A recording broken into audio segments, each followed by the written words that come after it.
दोस्तों यूएस के अंदर सीपीआई डाटा पॉजिटिव आने के बाद यूएस की मार्केट में काफी अच्छा पंप हमें देखने को मिला है। साथ ही साथ निफ्टी 50 के अंदर भी एक अच्छा मोमेंटम हमें यहाँ पे देखने को मिला है। एंड इस समय पे क्रिप्टो मार्केट भी काफी अच्छी स्थिति में यहाँ पे होती अगर बेसिकली ये जो चीजें यहाँ पे चलनी थी एफटीएक्स एक्सचेंज और बाइनेंस के बीच में वो चीज यहाँ पे नहीं हुई होती। तो क्या आप क्रिप्टो मार्केट यहाँ से रिकवर कर सकती है? क्या टाइम आ चुका है ये सारी चीजें यहाँ पे सॉर्ट आउट होने का?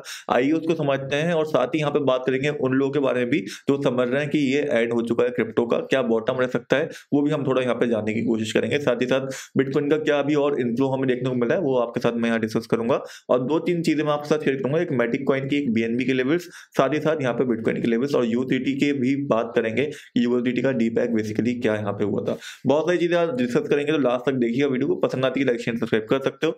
टेलीग्राम मस्ट ज्वाइन कर लेना क्योंकि सारी अपडेट सारी न्यूज आपको वहां पे मिलती रहती है। लिंक मैंने आपको डिस्क्रिप्शन बॉक्स के अंदर दे दिया है। हमने शॉर्ट एंट्री भी दी थी, आपको याद होगा कल की वीडियो के अंदर भी, और टेलीग्राम के ऊपर भी शॉर्ट एंट्री बताई थी, उससे भी अच्छा प्रॉफिट बनाया। अब इसके बारे में बात करेंगे हेजिंग बेसिकली हमने किस तरीके से करी थी। तो फर्स्ट ऑफ ऑल हम लोग यहाँ पे बात करते हैं बिटकॉइन के बारे में और नेक्स्ट मूवमेंट क्या रह सकता है उसके बारे में, फिर एक एक चीजें करके आपके साथ यहाँ पे सारी चीजें मैं कवर करूंगा। तो आपको पता होगा बिटकॉइन को लेकर मैंने आपको पहले शॉर्ट दी थी, टेलीग्राम के ऊपर भी दी थी और वीडियो के अंदर भी बताया था कि मैं किस तरीके से हैश ट्रेड बेसिकली यहाँ पे करने वाला हूँ। और ये दो ट्रेड थी जहाँ पे एक मैटिक का स्टॉप लॉस हमारा हिट हुआ, जहाँ पे हमने लगभग 5% का लॉस गवाया। साथ ही साथ यहाँ पे हमारी एक शॉर्ट ट्रेड थी बिटकॉइन के अंदर, जहाँ पे अभी आप कैलकुलेट करके देखोगे तो ऑल ओवर हम प्रॉफिट मा चुके हैं, क्योंकि इस ट्रेड से हम यहाँ पे 6.9% ऑलमोस्ट 7% यहाँ पे प्रॉफिट में। तो आपने बिटकॉइन के अंदर शॉर्ट करा था और आप अच्छे खासे प्रॉफिट में यहाँ पे हो, और अगर आपने मैटिक से लॉस भी बुक कर लिया था उसके बाद भी आप यहाँ प्रॉफिट में हो तो आप बुक कर सकते हो प्रॉफिट। ऑल ओवर आप यहाँ इस टाइम पर प्रॉफिट में आ जाओगे। मैंने पर्सनली यहाँ पे अब बुक कर लिया है बिटकॉइन के शॉर्ट के अंदर प्रॉफिट। चाहो तो अपने स्टॉप लॉस को भी नीचे की साइड शिफ्ट कर सकते हो, एसएल को यहाँ पे ट्रेड कर सकते हो, अपने यहाँ तक ला सकते हो स्टॉप लॉस को, ताकि आपको अगर प्राइस ऊपर भी निकलता है यहाँ से तो दिक्कत नहीं हो। और होपफुली आपको काफी चीजें यहाँ पे सीखने को मिली होंगी, किस तरह से मैंने आपको समझाया था कि क्यों मार्केट यहाँ क्रैश कर सकती है। और ये जो कैंडल्स यहाँ पे बनी थी वो भी मैंने आपको बहुत अच्छे से एक्सप्लेन करी थी कि किस तरीके से ये कैंडल जो इंडिकेट कर रही है कि एक रियल पंप यहाँ पे नहीं है। साथ ही साथ इनफ्लो डाटा भी मैंने आपको दिखाया था कि इनफ्लो जो है हमें बेसिकली यहाँ पे 7 और 8 तारीख को काफी देखने को मिला बिटकॉइन के बाद। उसके बाद हमें यहाँ पे काफी हल्का देखने को मिला अभी इनफ्लो, यानी कि अच्छे खासे बिटकॉइन इस टाइम पे एक्सचेंजेस के ऊपर नहीं आ रहे हैं, जो कि कहीं ना कहीं नेगेटिव होता है।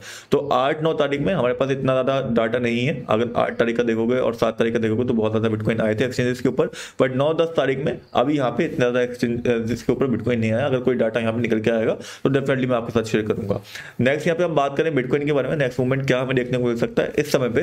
तो देखो बहुत ही सिंपल सा मूवमेंट है। अगर मैं आपके साथ पहले यहाँ पे लॉन्गर टाइम फ्रेम में शेयर करता हूँ तो आप देख सकते हो यहाँ पे लॉन्गर टाइम फ्रेम में डेली चार्ट मैंने आपके सामने ओपन कर लिया है। अब यहाँ पे मोमेंटम क्या चल रहा है काफी समय से, जो कि बहुत टाइम से चल रहा है। आप देखने को आपको मिलेगा कि प्राइस क्रैश करता है, प्राइस क्रैश करने के बाद एक बेयर फ्लैग की तरह यहाँ पैटर्न बनाता है, जिसको आप एक राइजिंग चैनल भी बोल सकते हो, और यहाँ पे इस तरीके से मोमेंटम होता है। उसके बाद इसको ब्रेकआउट करता है, नीचे से ब्रेकडाउन करता है, फिर प्राइस रिटेस्ट करता है, उसके बाद क्रैश हमें देखने को मिलता है। एंड ये क्रैश जो जनरली आता है वो लगभग यहाँ पे 30% का होता है, 20 से 30% के बीच में ये क्रैश रहता है, और ये हर बार हमें देखने को मिल रहा है। यहाँ पे भी सेम वो चीज हुई, उसके बाद मार्केट ने यहाँ पे कंसोलिडेट करा इस लेवल के अंदर, फिर वही चीज यहाँ ब्रेकआउट और फिर वही क्रैश हमें यहाँ पे देखने को मिल गया। एंड कैलकुलेट भी करोगे ना तो आपको सेम ऑलमोस्ट देखने को मिलेगा, 20 से 30% का ये क्रैश हमें देखने को मिलता है हर बार। यहाँ पे भी लगभग आप देख सकते हो 30% का क्रैश हमें देखने को मिला था।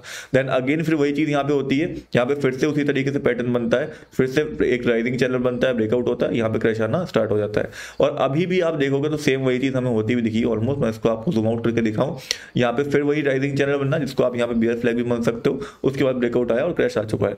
अभी हम देखेंगे कैलकुलेट करके तो ऑलमोस्ट 16% करके आ चुका है, लगभग 15-16%। एंड पिछली बार जब ये क्रैश आया था तब भी हम ऑलमोस्ट यहाँ पे 15 से 16% ही गिरे थे। तो या तो ये बॉटम हो सकता है जहां पे अभी प्राइस है, जो कि $15,000 का एरिया, $15,500 $700 के आसपास, या फिर जो बॉटम लेवल रहेगा वो 30% का होगा, यानी कि हम आराम से यहां तक गिर के आ सकते हैं, लगभग 12,000 से लेके $13,000 के बीच में। तो ये दो रेंज रह सकती है जहां तक प्राइस बॉटम लगा सकता है। बट ट्रेड कैसे करना उसको अच्छे समझ लो। तो देखो प्राइस जब तक बॉटम लाएगा, हम जब तक मुझे नहीं लगता कि हम प्रिडिक्ट कर पाएंगे बॉटम प्राइस का कौन सा है। मैंने आप जो कैंडल स्टिक पैटर्न आपको समझाए थे पिछली वीडियो के अंदर बिटकॉइन के अपडेट में, एक बार उसको जाके देख लेना, समझ लेना। यहाँ पे मैंने समझा रखे हैं कि कैसे आपको बॉटम प्रेडिक्ट करना है, उस तरीके से आप प्रेडिक्ट कर पाओगे। उसके अलावा मैं पर्सनली वेट करूंगा कि एक मोमेंटम इस तरीके का है, जैसे अभी जो मैं एक्सपेक्ट कर रहा हूँ कि प्राइस इस रेंज के अंदर घूमना स्टार्ट कर देगा, एक कंसोलिडेशन बेस हमें देखने को मिले। अगर प्राइस यहाँ पे सपोर्ट लेता है, नीचे आके यहाँ पे एक ग्रीन कैंडल बनाता है, इस तरीके की कोई ग्रीन कैंडल बनती है, तो यहाँ पे आप बाय ले सकते हो। अब स्टॉप लॉस इसके जस्ट नीचे लगा लेना और अपना टारगेट पहला ये ऊपर की साइड यहाँ पे रख लेना। सिंपल सी स्ट्रेटजी है, इसी रेंज के अंदर अभी आपको ट्रेड करना है अगर आप बिटकॉइन के अंदर ट्रेड करना चाहते हो तो। होपफुली होपफुली यहाँ पे बिटकॉइन का आपको क्लियर हो गया होगा। नेक्स्ट बात करते हैं यूएसडीटी के बारे में। तो यूएसडीसी और यूएसडीटी दोनों के अंदर डीपैगिंग एक बार हमें दोबारा से देखने को मिली है। मींस इसका जो प्राइस रहता था $1 के इक्वल रहता था, वो स्टेबल नहीं रहा है और यहाँ पे इसके प्राइस के अंदर हमें क्रैश देखने को मिला था। आप देख सकते हो यहाँ पे प्राइस $0.9698 के आसपास गिर के आ गया था और एकदम से हमें क्रैश देखने को मिल गया था, जिसकी वजह से आपने देखा होगा वो मार्केट के अंदर सारी चीजें 20% 30% कम दिखाई थी, बट एक्चुअल में वो पंप नहीं थी। यूएसडीटी यहाँ पे क्रैश करा था। अभी फिलहाल ये डीपैगिंग जो प्रॉब्लम चल रही थी सही हो गई है, अब स्टेबल हो चुका है यहाँ पे यूएसडीटी। बट आप इससे अगर बचना चाहते हो तो अपना जो भी कॉइन्स है आपके यूएसडीटी के अंदर या फिर यूएसडीसी के अंदर, उसको कन्वर्ट कर सकते हो, या तो यूएसडी में कर लो, या फिर सबसे ज्यादा बेटर क्या रहता है कि उसको आप आईएनआर में कर लो, या उससे भी बेटर क्या रहता है कि बिटकॉइन के अंदर कर लो अगर लॉन्ग टर्म के हिसाब से देख रहे हो, या आपने फियाट में नॉर्मली आप उसको विड्रॉल कर लो। तो ये ऑप्शंस आपके पास यहाँ पे रहते हैं। मैंने आपको पहले भी इसके बारे में भी अपडेट कर दिया था टेलीग्राम के ऊपर, आप सोच सकते हो कितना ज्यादा इंपॉर्टेंट है टेलीग्राम ज्वाइन करना। नेक्स्ट आ जाते हैं हम और चीजों के ऊपर कि और मार्केट के अंदर क्या चीजें चल रही हैं और समझते हैं यहाँ पे मैटिक के बारे में और बीएनबी के बारे में बात करते हैं। काफी लोग क्योंकि पूछ रहे थे। तो मैटिक का प्राइस आप देख सकते हो ऑलमोस्ट, अगर मैटिक का प्राइस हम देखें तो हमने यहाँ पे शॉर्ट लिया था, हमारा स्टॉप लॉस हिट हो गया, थोड़ा बहुत लॉस होगा, कोई दिक्कत वाली बात नहीं, 5 से 5.5% का लॉस यहाँ पे हुआ, बट वो हमने रिकवर कर लिया किससे, बिटकॉइन के शॉर्ट से। अभी जो इसके लिए लेवल्स मैं देख रहा हूँ मैटिक के लिए, वो दो बेसिकली मैं लेवल देख रहा हूँ। पहला लेवल जो रहेगा वो यहाँ पे 0.9546 का रहेगा, जो यहाँ पे हमने मार्क करा हुआ है, यहाँ पे हम बाय करने का देख सकते हैं, जो कि थोड़ा रिस्की रहेगा, मैं पर्सनली नहीं करूंगा। दूसरा लेवल जो रहेगा वो 0.7807 का रहेगा, जो ये लेवल रहेगा जहां पे ज्यादा बेटर रहेगा मैटिक को उठाना, मैटिक को बाय करना। बट अगेन मैटिक के अंदर रिस्क ले तो रहा हूं मैं, लेकिन मुझे उसके अंदर फिर से डर लग रहा है, क्योंकि मैं ज्यादा रिस्क जो इस टाइम सिर्फ बिटकॉइन के अंदर लेना चाहता हूँ। मेरी जो मेजर बाइंग है वो बिटकॉइन के अंदर ही इस टाइम पे 60 to 70% बिटकॉइन में ही मैं अपना फंड को रख रहा हूँ, या इथेरियम के अंदर। मैटिक के अंदर थोड़ा बहुत मैं रिस्क ले रहा हूँ, ऑल्ट कॉइंस के अंदर सिर्फ मैटिक ही मेरे पास इस टाइम पे बाइंग करा हुआ है, जो उसके अंदर डिप के अंदर मैं बाय कर रहा हूँ। तो आप अपने रिस्क के हिसाब से देख सकते हो मैटिक को अगर लेना चाहते हो तो, क्योंकि इसको लेकर काफी चीजें पॉजिटिव यहाँ पे हो रखी हैं।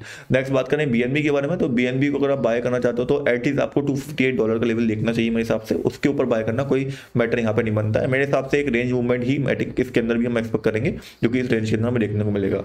तो आज की वीडियो में ये अपडेट था, होपफुली वीडियो आपके लिए हेल्पफुल रही होगी। टेलीग्राम मस्ट ज्वाइन करें ना, मिलते हैं कोई वीडियो, तब तक के लिए गुड बाय।